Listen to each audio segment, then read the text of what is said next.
12 বছর বয়সে দুঃসম্পর্কের এক কাকার নোংরা স্পর্শের সম্মুখীন হয়েছিলাম, কিন্তু আজও সাহস করে সেই কথা নিজের মাকে বলতে পারিনি। সেই সময় শারীরিক সম্পর্কের বিষয় না জানলেও তার স্পর্শ যে খারাপ ছিল সেটা উপলব্ধি করতে পেরেছিলাম। আমি জানি না কিভাবে পারলাম ওই দিন বুঝতে। আজ মনে হয় আল্লাহর অশেষ রহমত ছিল বলেই বোধহয় সেদিন আমার মাঝে ভালো খারাপের অনুভব জন্ম নিয়েছিল। সময়ের সঙ্গে সঙ্গে আজ বুঝতে পারি সেদিন কাকা আমার সাথে কি করতে চেয়েছিলেন। আজও ওই দিনের ঘটনা মনে পড়লে আঁতকে উঠি। সবচেয়ে বেশি যন্ত্রণা হয় তখন যখন ভাবি আমি এই ঘটনার কথা আমার মাকেও বলতে পারিনি। এসব বলতে বলতে সেদিনের স্মৃতিতে ভেসে যায় পারুল। সেদিন ছিল শুক্রবার, ছুটির দিন। বিকালবেলা পাশের বাড়ির মুন্নির সঙ্গে খেলার উদ্দেশ্যে বের হয় পারুল। মুন্নি বাড়িতে না থাকায় ফেরত চলে আসে পারুল। বাড়ির রাস্তা আসতে পশ্চিম দিকে থাকা এক বাড়ি থেকে কাকা ডাক দেয়। পারুল তার কথায় সাড়া দিলে কাকা বলে, মা তোকে ডাকছে, এদিকে আয়। এই কথা শুনে পারুল কোনো কিছু না ভেবে সেই বাড়ির উদ্দেশ্যে রওনা দেয়। এখানে উল্লেখ্য যে কাকা অবিবাহিত। তার মা ভীষণ বৃদ্ধ, সব কাজ করতে পারে না। সেজন্য মাঝে মাঝে পারুল বা তার মা তাকে নানা কাজে সাহায্য করে। প্রতিবেশী হিসাবে তার সঙ্গে ভালো সম্পর্ক থাকায় পারুলের মা নিজ ইচ্ছায় সাহায্য করে। মায়ের সঙ্গে পারুলও সাহায্য করে, তাই কোনো প্রশ্ন ছাড়াই দাদির কাছে যায় পারুল। ঘরে প্রবেশ করে পারুল বুঝতে পারে দাদি বাড়ি নেই। সে চলে আসতে যাবে তখনই সেই কাকা তার হাত ধরে। পারুল আঁতকে ওঠে। অজানা ভয়ে তার গা শিউরে ওঠে। পারুলের গায়ে একটি কামিজ ছিল, মাথায় ওড়না দিয়ে সবসময় পারুল চলাফেরা করত। কাকা যখন তার মাথার ওড়না ছাড়াতে নেয় তখন পারুল কোনো কিছু না ভেবে মা বলে চিৎকার দিয়ে কান্না করে দেয়। তার চিৎকার শুনে মুখ চেপে ধরে কাকা। পারুল হাতে কামড় বসিয়ে দেয়। অতঃপর পারুলের চিৎকার হার মানে কাকা তাকে ছেড়ে দেয়। সুযোগ পেয়ে পারুল ওই বাড়ি থেকে দৌড়ে চলে আসে। সে আসছিল, পিছনে কাকা বলে, মজা করছিলাম পারুল। আরে পাগল, কান্না করিস না, মজা করছিলাম।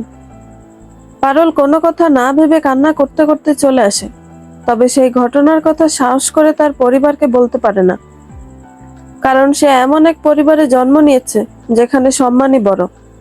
এতটুকু বয়সে সে শিখেছে মেয়েদের গায়ে কেউ হাত দিলে তার সম্মান চলে যায়। আশেপাশের মানুষ মেয়েটাকে তার পরিবারকে নিয়ে নানা কটূক্তি করে। এইসব নানা কারণে পারুল এই ঘটনার কথা সাহস করে কাউকে বলতে পারে না। এতক্ষণ ডাক্তার মাইশা জামান তার জীবনে ঘটে যাওয়া ঘটনাটি তার পেশেন্ট নদীকে বলছিল। পারুলের ঘটনা শুনে প্রথমবারের মতো নদী তার দিকে তাকায়। এটা দেখে পারুল কিছুটা খুশি হয়। অন্তত নদী কিছুটা হলেও রেসপন্স করেছে। পারুল খুব সুন্দরভাবে নদীর উদ্দেশ্যে বলে, শুধুমাত্র সম্মানের জন্য যে আমি আমার পরিবারের কাছে কথাটি বলতে পারিনি, বিষয়টি এমন নয়। আমি তখন খুব ছোট, সম্মান সম্পর্কে তত গভীরে ভাবার মতো বয়স আমার ছিল না। তাই শুধুমাত্র সেজন্য চুপ ছিলাম এটা ভুল। বরং আমি চুপ ছিলাম ভয়ে। আমার বাবা মায়ের সঙ্গে আমার তেমন সম্পর্ক তৈরি হয়নি যে সাহস করে তাদের এসব বলবো। আমার মনে হয়েছিল আমি তাদের এসব বললে তাদের সম্মান নষ্ট হবে, যেটার জন্য তারা আমাকে দায়ী করবে, আমাকে বকবে, আমাকে মারবে। সেই ভয়ে চুপ ছিলাম। অথচ তখন কিন্তু আমি জানতামও না কাকা আমার সঙ্গে শারীরিক সম্পর্ক করতে চেয়েছিল। একটু থেমে পারুল পুনরায় বলে, আমার এই কথাগুলো বলার কারণ হলো মেয়েরা এমনই। তারা এভাবে পরিবারের কথা ভেবে, সম্মানের কথা ভেবে নিজের ভয় থেকে চুপ থাকে। চুপ থেকে একটি অন্যায় মেনে নেয়। অন্যায়কারী চোখের সামনে সুখে দিন কাটাচ্ছে সেটা দেখেও সে চুপ থাকে। এখানে আমরা নিজেরা নিজেদের কাছে হেরে যাই। অতঃপর পারুল কিছুটা আবেগী হয়ে বলে, আমার সাথে যে এত বড় অন্যায় করতে যাচ্ছিল, আমি তাকে আমার ঘরে বিভিন্ন অনুষ্ঠানে হাসি মুখে খেতে দেখেছি। আমার বাবা মায়ের সঙ্গে হাসি মুখে গল্প করতে দেখেছি। তুমি জানো এটা কত যন্ত্রণার? হয়তো জানো না, কিন্তু আমি জানি। আজও সেই লোকটা যখন আমাদের বাড়িতে এসে গল্প করে তখন আমার মনের ভেতর এক চাপা কষ্ট অনুভব হয়। সেদিন যদি আমি কোনোভাবে তার শিকার হতাম, তাহলে আমার কি হতো? এই কথাটি ভেবে আজও আমি ভয় পাই। তাকে দেখলে তীব্র এক ঘৃণার জন্ম হয়। আমার পরিবার তার সাথে গল্প করছে, এটা আমি মেনে নিতে পারি না। তাই আমি বলবো, তোমার সঙ্গে যাই হোক না কেন, তুমি চুপ থেকো না। আমি চুপ থেকে যেভাবে একজন দোষীকে মুক্ত বাতাসে বাঁচার সুযোগ দিয়েছি, তেমন ভুল তুমি করো না। এটা অনেক বেশি যন্ত্রণার। এত কিছুর পরও নদী চুপ। সে নিজের মুখ দিয়ে একটি শব্দ বের করে না। পারুল হতাশ হয়ে পড়ে। মনোরোগ বিশেষজ্ঞ ডাক্তার মাইশা জামান, তার জীবনের, তার গ্রামে পারুল নামক পরিচিতি পাওয়া অতি সাধারণ মেয়েটির সাথে ঘটে যাওয়া এত বড় ঘটনার কথা বলেও নদীর মুখ দিয়ে কোনো শব্দ বের করতে পারল না। এক্ষেত্রে মাইশা অর্থাৎ পারুল চিন্তিত হয়ে পড়ে। সে মনে মনে ভাবে, তবে আমার ভাবনা কি ভুল? নদীর সাথে এই ধরনের কোনো ঘটনা ঘটেনি। পারুল যখন মনে মনে এসব ভাবছিল, ঠিক সেই মুহূর্তে নদী প্রশ্ন করে, আপনি আমাকে আপনার জীবনের এই তিক্ত গল্পটা কেন শোনালেন ডাক্তার ম্যাডাম? পারুলের প্রশ্নের জবাব না দিয়ে নদীর চোখের দিকে গভীর নজরে তাকায়। সে নদীর চোখের ভাষা পড়ার চেষ্টা করে। নদী বুঝতে পেরে বলে, আমার মা ভাবে আমি পাগল হয়ে গেছি। আমি রাতের বেলা ঘুমের মধ্যে চিৎকার করে উঠি, একা একা মাঝে মাঝে কথা বলি, অল্পতে ভয় পেয়ে যাই, ক্লাসের কারো সাথে মিশি না, একা ঘরে সারাদিন পড়ে থাকি, কারো কোনো প্রশ্নের জবাব দিই না।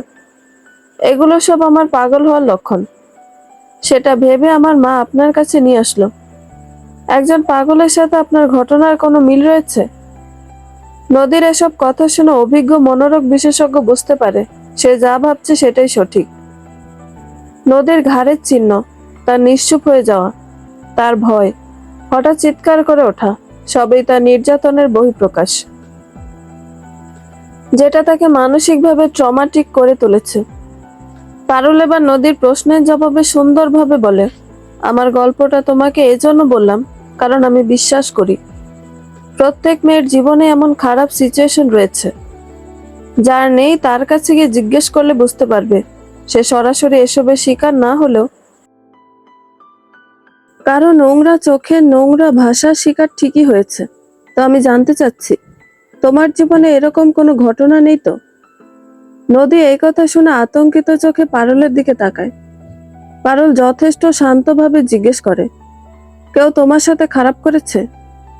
নদীর চোখের সামনে কিছু ভেসে উঠতে সে না বলে চিৎকার করে ওঠে। মুহূর্তের মাঝে নদী উত্তেজিত হয়ে পড়ে। সে না না বলে চিৎকার করতে থাকে। নদীর স্মৃতিতে আবছা করে সবকিছু ভেসে তখন থেকে উঠেছিল যখন সে পারুলের জীবনের ঘটনা শুনছিল। সেই সময় থেকে সে ভীষণ ভয় পাচ্ছিল, যা পারুল স্পষ্টভাবে লক্ষ্য করে। তবে যখন নদীকে সরাসরি জিজ্ঞেস করা হয়, তখনই তার চোখে আবছা নয়, স্পষ্টভাবে তার সাথে ঘটা ঘটনা ভেসে ওঠে। তাই সে উত্তেজিত হয়ে পড়ে, যা চিৎকার হিসেবে বাহিরে বের হয়। নদীর চিৎকার শুনে তার বাবা মা ভেতরে প্রবেশ করে। নদী তার মাকে দেখে তাকে জড়িয়ে ধরে, তার বুকের মাঝে মুখটা লুকিয়ে নেয় আর বলে, মা আমি এখানে থাকবো না, আমি পাগল নই, আমাকে ছোট আন্টির বাসায় দিয়ে আসো। আমি পাগল নই। পারুল কোনো কথা না বলে সে নদীর হাবভাব গভীর মনোযোগ দিয়ে লক্ষ্য করতে থাকে। নদীর মা মেয়ের এমন অবস্থা দেখে বলে, মা কান্না থামাও, কিছু হয়নি মা, আমি তোমাকে এখানে রাখবো না, আমরা এখনই বাসায় যাব। না, বাসায় যাবার কথা শুনে নদী উচ্চ শব্দে না বলে ওঠে, যার অর্থ সে বাসায় যাবে না। সেটা বুঝতে পেরে তার মা বলে, আচ্ছা আমরা বাসায় যাব না, আমরা আন্টির বাসায় যাব। এই কথা বলে নদীর মা মেয়ের মাথায় হাত বুলিয়ে দেয়, নানা কথা বলে তাকে শান্ত করার চেষ্টা করে। কিছু সময় পর নদী আবারও নিশ্চুপ হয়ে যায়, আগের মতো নির্বাক হয়ে থাকে। নদীর বাবা এসব দেখে বলে, নদীকে নিয়ে চলো রিমি। নদীর মা পারুলের থেকে বিদায় নিয়ে আজকের মতো চলে যাওয়ার অনুমতি চায়। পারুল অনুমতি দিলে তারা চলে যায়। পারুল তারা দৃষ্টিসীমার বাইরে চলে যাওয়ার আগ অবধি নদীর দিকে এক দৃষ্টিতে তাকিয়ে থাকে। অতঃপর মনে মনে বলে, সঠিক প্রমাণ ছাড়া কাউকে সন্দেহবশত জেরা করা ঠিক হবে না। কি? পারুলের কথায় চমকে ওঠে নদীর মা। সে তার কথা একদম বিশ্বাস করতে পারছে না। তাই বলে আপনি ভুল ভাবছেন? আমার মেয়ের ঘাড়ে বিড়ালে আঁচড় দিয়েছে, তার দাগ, আর আপনি সেটার ভুল ব্যাখ্যা বের করছেন? এই আপনার ডাক্তার হওয়ার নমুনা? আমার বান্ধবী বলেছিল আপনি অনেক ভালো ডাক্তার, আমার মেয়ের মানসিক সমস্যা দূর করে দিবেন, এই তার নমুনা? প্লিজ আপনি একটু শান্ত হন, উত্তেজিত হবেন না প্লিজ। পারুলের কথায় নদীর মা বিরক্তি নিয়ে তার দিকে তাকায়। পারুল যথেষ্ট স্বাভাবিক ভাষায় তাকে বোঝানোর চেষ্টা করে। বেশ কিছুক্ষণ তর্ক বিতর্কের পর নদীর মা বলে, নদী তো সারাদিন বাসায় থাকে, বাড়িতে তো এমন হওয়ার চান্স নেই। তাছাড়া ওর সাথে যদি এমন দুর্ঘটনা ঘটতো তা আমাকে বলতো না? সেটাই তো, সে আপনাকে বলতে পারছে না, ভয় পাচ্ছে। আপনার মা হিসাবে সন্তানের সেই ভয় দূর করে তাকে সাহস দেওয়া উচিত। দেখুন মিসেস শায়লা, আপনার মেয়ে সারাদিন বাড়িতে থাকে, এর মানে এটা নয় যে বাড়িতে তার সাথে কোনো কিছু হওয়ার সম্ভাবনা নেই। হতেই পারে। একজন মেয়ে যে কোনো জায়গায় যে কোনো পরিস্থিতিতে শারীরিক নির্যাতনের শিকার হতে পারে। আর হ্যাঁ, সরি টু সে, আমি বলতে বাধ্য হচ্ছি, আপনি মা হিসেবে খুবই অযোগ্য একজন মানুষ। মানে? নদীর মা রাগান্বিত হলে পারুল শান্ত গলায় বলে, এটাই সত্যি। একজন মা হয়ে আপনি নিজের মেয়ের গায়ে থাকা নির্যাতনের চিহ্নকে বিড়ালের আঁচড় হিসাবে ধরে নিলেন। মানে সিরিয়াসলি? মা হয়ে মেয়ের মনের কথা বুঝছেন না? আসলে বোঝার চেষ্টাই করছেন না, করলে অবশ্যই বুঝতেন। নদীর মা এ পর্যায়ে নিশ্চুপ হয়ে যায়। পারুল তাকে বোঝায়, কর্মজীবী মায়েদের এই এক সমস্যা, তারা নিজের কেরিয়ারে এত ফোকাস দেয় যে সন্তানকে অন্যের ভরসায় ফেলে রাখে, যেটা একদম ঠিক নয়। নিজের কাজ করেও মেয়েকে যথাযথ সময় দেওয়া যায়, মেয়ের সঙ্গে সেই সখ্যতা গড়া যায় যাতে মেয়ে নিজের মাকে তার বিশ্বস্ত বন্ধু হিসাবে ভাবতে পারে, জীবনের সব সমস্যা তার মাকে খুলে বলতে পারে। এজন্য মিসেস শায়লার কাজ শেষে বাড়ি ফিরে কিছুটা সময় নদীকে দেওয়া উচিত ছিল। হ্যাঁ, হয়তো সে তখন ক্লান্ত থাকে, কিন্তু একজন মায়ের নিজের থেকে বেশি সন্তানের কথা ভাবা উচিত। এসব শুনে নদীর মা বলে, আপনি ঠিকই বলেছেন। আমি কর্মজীবনে এত ব্যস্ত ছিলাম যে নদীকে সময় দিতে পারিনি। তাকে ছোট থেকে কাজের লোকের ভরসায় ছেড়ে রেখেছি। কিন্তু আমি এটা বুঝতে পারছি না, বাড়িতে ওর সাথে এরকম ঘটনা কিভাবে ঘটতে পারে। বাড়িতে তো কোনো পুরুষ নেই। আপনার স্বামীকে আপনার পুরুষ মনে হয় না? পারুলের এই কথা শুনে নদীর মা একদম হতভম্ব হয়ে যায়। সে একদম বাকরুদ্ধ হয়ে যায়। পারুল একটি দীর্ঘশ্বাস ফেলে বলে, আমি জানি আমার এই কথাটি আপনার বিশ্বাস করতে কষ্ট হবে, তবে আমি যদি ভুল না হই তবে এসব আপনার স্বামী মিস্টার মাহমুদের কাজ, অর্থাৎ নদীর বাবার। আপনি জানেন আপনি কি বলছেন? জি হ্যাঁ জানি। আর এটাও জানি মাহমুদ সাহেব নদীর বায়োলজিক্যাল ফাদার নন, সে আপনার দ্বিতীয় স্বামী, নদীর সৎ বাবা। এখানে পারুল নদীর মাকে নানা কথা বলে, যা সারমর্ম হলো তার সন্দেহ মাহমুদ সাহেবের উপর। সন্দেহ মিথ্যা হতে পারে, কিন্তু নদীর বাড়িতে থাকতে না চাওয়া, তার বাবাকে ভয় পাওয়া, বাবা কাছে আসলে দূরে সরে যাওয়া, সবকিছু এসবেরই ইঙ্গিত দিচ্ছে। নিজের মেয়ের সুস্থতা চাইলে মিসেস শায়লা তার সঙ্গ দিয়ে তার কথা মতো নদীর সাথে আচরণ করা উচিত। অবশেষে মিসেস শায়লা নিজের সন্তানের কথা ভেবে পারুলের কথায় রাজি হয়। পারুল নদীর কাছে এসে বসে। এটা নদীর ছোট আন্টির বাসা। নদী এখন এখানেই থাকছে। পারুলের সঙ্গে নদীর মাও এসেছে। পারুল নদীর হাত ধরে বলে, আমি তোমাকে যে গল্পটা বলছিলাম তাতে কোনো মিথ্যা নেই। সেদিন আমার ভয় জিতে গিয়ে আমাকে হারিয়ে দিয়েছিল, যার ফলস্বরূপ যে আমার অপরাধী তার জয় হয়েছে। অথচ জয় হওয়ার কথা ছিল আমার, কিন্তু হয়নি। একটু থেমে পারুল আবার বলে, ভয় এবং জয়, এই দুটোর মাঝখানে শুধুমাত্র একটি এবং দাঁড়িয়ে আছে। তুমি যদি ভয়কে কাটিয়ে এবং শব্দটিকে সরিয়ে জয়কে ছিনিয়ে নিতে পারো, তাহলে দেখবে তোমার দেখা দেখি সমাজের অনেক মানুষ এগিয়ে আসবে। অনেক মেয়েরা ভয়কে জয় করে তাদের সাথে হওয়া অন্যায়ের প্রতিবাদ করতে পারবে।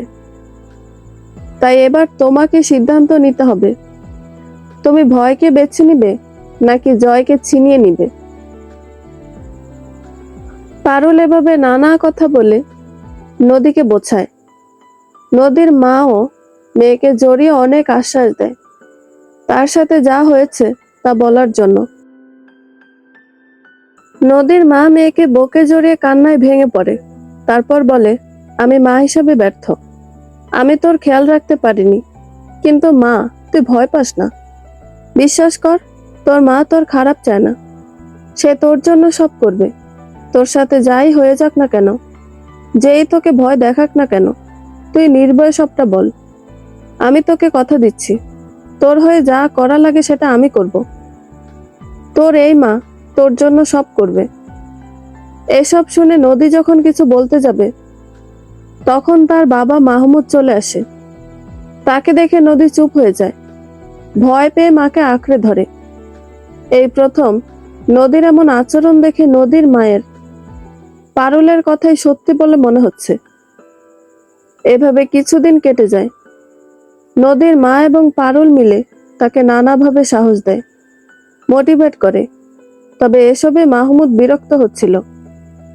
সে নদীকে ডাক্তার দেখাতে বারণ করে। এই কাজটি প্রথম থেকে সে করছিল। তার কথা, নদী সময়ের সঙ্গে ঠিক হয়ে যাবে, তার কিছু হয়নি, ডাক্তার দেখানোর প্রয়োজন নেই। তার এসব কর্মকাণ্ড আগে নদীর মা সন্দেহের নজরে না দেখলেও এখন দেখে। অতঃপর একদিন নদীকে সরাসরি বলে, মাহমুদ তোর সাথে কিছু করেছে? এই কথা শুনে নদী ভয়ে তার মাকে জড়িয়ে ধরে। তার মা তাকে সত্যি বলার সাহস দেয়, তাকে সব বলতে বলে। অতঃপর নদী তার ভয়কে জয় করে সব বলতে শুরু করে। কিছুদিন যাবৎ নদী তার মায়ের সঙ্গ পেয়ে তার মা যে তাকে কতটা ভালোবাসে তা উপলব্ধি করতে পেরেছে। তার মা তার জন্যই যে দ্বিতীয় বিয়ে করেছে সেটাও বুঝতে পারে।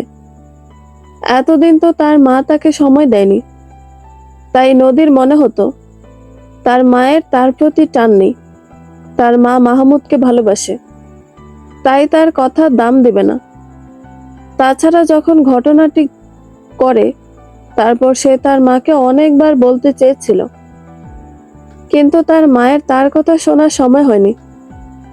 আজ যখন তার মায়ের ভরসা বিশ্বাস সে পেয়েছে তখন তার ভয় কেটে যায়। সে বলে, গত কয়েক মাস ধরে মাহমুদের আচরণ নদীর ভালো লাগে না। সুযোগ পেলেই সে তার গায়ে হাত দেয়। বিশেষ করে যখন থেকে নদীর ঋতুস্রাব শুরু হয় তখন থেকে তার এই আচরণ লক্ষ্য করে নদী। অতঃপর একদিন মাহমুদের নোংরামির শিকার হয় সে। মাহমুদ ফাঁকা বাসায় তার মায়ের অফিস টাইমে বাসায় এসে নদীর সঙ্গে নোংরামি করে।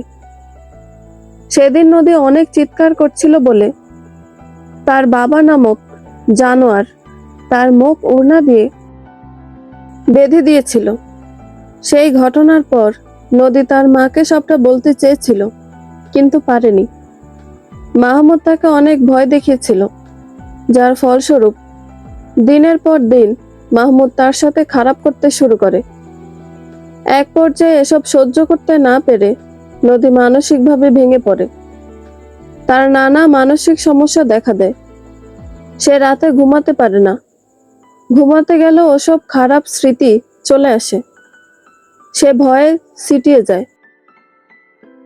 হঠাৎ হঠাৎ ওসব ঘটনা ভেবে ভয় পায়। এসব শুনে নদীর মা মেয়েকে জড়িয়ে ধরে কান্নায় ভেঙে পড়ে। তার অগোচরে এত ঘটনা ঘটে গেছে যে মানুষটিকে সে নিজের সন্তানের বাবা হিসাবে তার জীবনে নিয়ে আসছে, সে এত বড় অমানুষ। এজন্যই বলে, সন্তান থাকা অবস্থায় বিয়ে করতে হলে অবশ্যই যাচাই করে নিন সে আপনার সন্তানের যোগ্য বাবা হতে পারবে কিনা। নদীর মাত্র 13 বছর বয়স। এতটুকু বয়সে তার ওপর দিয়ে কি গেল সেটা বুঝতে পেরে নদীর মা কান্নায় ভেঙে পড়ে। সে সিদ্ধান্ত নেয় মাহমুদকে সে শাস্তি দিবেই। সে থানায় যাওয়ার সিদ্ধান্ত নিলে পারুল থামায়। তারপর বলে, প্রমাণ ছাড়া কিছুই করতে পারবেন না, উল্টো আপনার মেয়ের সম্মান যাবে, তাকে সমাজে ছোট হতে হবে। আপনি কি বলতে চান? এত কিছু জেনেও আমি চুপ থাকবো? না, এজন্য আপনাকে আগে প্রমাণ জোগাড় করতে হবে, যার জন্য নদীর সাহায্য লাগবে। তাই আপনাকে নদীকে সেই সময়ের জন্য মানসিকভাবে প্রস্তুত করতে হবে। পারুল পুরো বিষয়টি খুলে বলে। প্রথমে অবশ্য নদী রাজি হচ্ছিল না, সে ভয় পায় মাহমুদকে তাই। তবে তার মা তাকে ভরসা দেয় তার কিছু হবে না। এবার যখন তার মা সব জানতে পেরেছে, তখন সে কখনোই মাহমুদকে তার কাছে ঘেঁষতেও দেবে না। অতঃপর নদী এবং তার মা মিলে মাহমুদকে দিয়ে তার দোষ স্বীকার করায়। মাহমুদ একা ঘরে যখন নদীকে সব বলে, তাকে ভয় দেখাচ্ছিল, সেই সময় সুযোগ নেয় তারা। সবটা তারা ক্যামেরা বন্দি করে। উল্লেখ্য যে এটাই তাদের পরিকল্পনা ছিল। অতঃপর মাহমুদের নামে মামলা করে দেয় নদীর মা। এসব কাজে পারুল তাদের অনেক সাহায্য করে। পরিশেষে নদী ন্যায় বিচার পায়।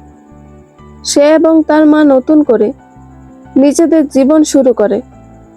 তাদের এই নতুন জীবনে পারুল শুভাকাঙ্ক্ষী হিসাবে অনেক ভূমিকা পালন করে। পারুলের ডাক্তার হিসাবে অবশ্য এতটা করার কথা ছিল না, তবুও করেছে। হয়তো নিজের অপরাধীকে শাস্তি দিতে না পারার গ্লানি থেকে করেছে, নাকি সে একজন মেয়ের মা সেজন্য করেছে তা জানা নেই পারুলের। তবে নদীকে সুস্থ স্বাভাবিক এক জীবন দিতে পেরে তার খুব ভালো লাগছে। তাছাড়া নদীর জীবনটাকে উদাহরণ হিসেবে দেখিয়ে পারুল সমাজকে দেখাতে চেয়েছিল, সমাজের আনাচে কানাচে এমন অনেক অপ্রত্যাশিত ঘটনা ঘটে যায়। একটু সাহসের অভাবে, ভয় এবং জয়ের মাঝে পড়ে আমরা ভয়কে বেছে নিয়ে জয়কে ছুঁতে পারি না। সেটা যাতে কেউ না করে, নদীকে দেখে সাহস পেয়ে অন্তত কেউ একজন মুখ খুলুক তার জীবনের এমন অপ্রত্যাশিত ঘটনা নিয়ে। বন্ধুরা, গল্পটি ভালো লেগে থাকলে একটা লাইক করে দিবেন এবং গল্প সম্পর্কে কোনো মতামত জানানোর থাকলে কমেন্ট করতে পারেন। নতুন নতুন আরো গল্প শোনার জন্য চ্যানেলটি সাবস্ক্রাইব করে পাশেই থাকবেন। ধন্যবাদ সবাইকে, ভালো থাকবেন।